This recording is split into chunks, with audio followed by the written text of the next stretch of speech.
शर्त है, हमारी माँ जंगल के बाहर रहती है और उन्होंने कहा पति वही बनेगा जो अपना मुंह काला करवा कर हमें पीठ में बैठाल कर वहां तक ले जाएगा। बोले कर सकता हूँ। घुटनों के बल चल करके जब वहां ले गए तो कामदेव खड़ा था और बोला देख तेरी तपस्या को नष्ट नहीं करना चाहता, केवल दिखाना चाहता हूँ कि घुटनों केवल आया है एक मेरी माया के इशारे से, अगर मैं 5 बार संदान कर दूं तो तेरे हाल क्या होंगे। तो उन्होंने प्रणाम किया।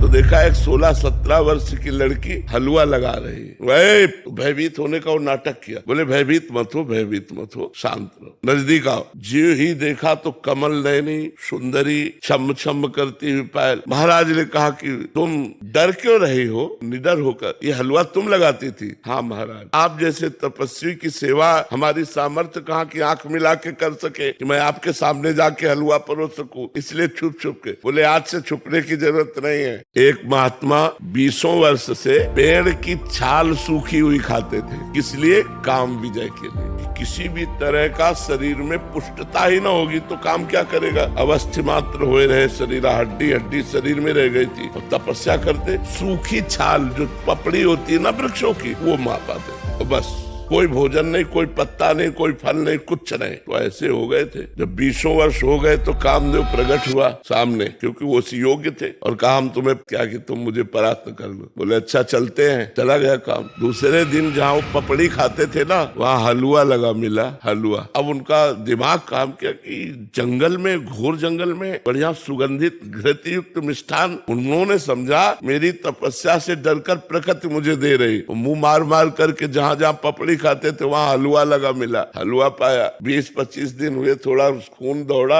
नस नाड़ियों में। अब एक दिन वो उस अपने टाइम से जाते थे, उनका हलवा